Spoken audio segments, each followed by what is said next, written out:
चांदनी music present. Music director Rohit Bhojpuri.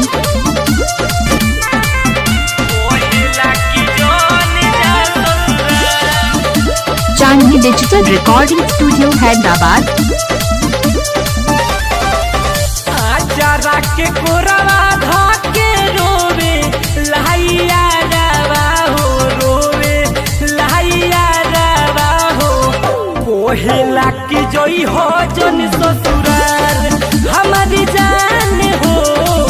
कोहेला की जोई हो जन ससुरार मोरी परान हो।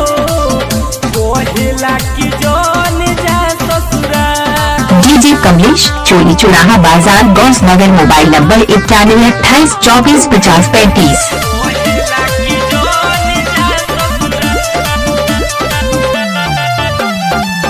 कोहेला की बोतल बाडू दिल में बन के रोनिया।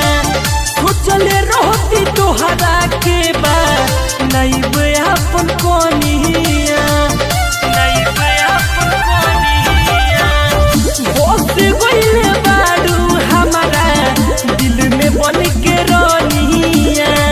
सोचले रहनी तोहरा के बा नहीं बे अपन कोनिया। देखनी हाँ की भइल बारे पागा लाके होलिया रे पागा लाके होलिया हो। कोहिला की जोई हो जनी ससुरार हमारी जान हो। कोहिला की जोई हो जनी ससुरार मोरी परान हो। कोहिला की जोई हो जनी ससुरार। कोहिला की जोई जा ससुरार। चांदनी डिजिटल रिकॉर्डिंग स्टूडियो हैदराबाद।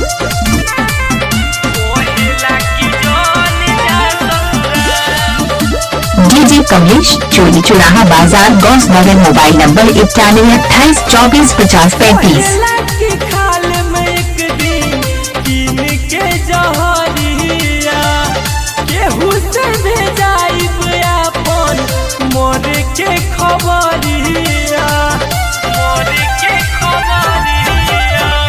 कोहिला की खाल में एक दिन कीन के जहरिया केहू से भेजाइब अपन मोर के खबरिया।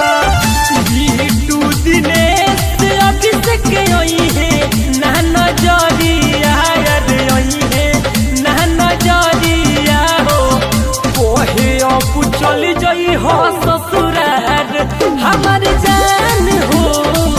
करत रही हो पियावे से प्यार मोरी परान हो। करत रही हो भक्तवे से प्यार। चांदनी डिजिटल रिकॉर्डिंग स्टूडियो हैदराबाद।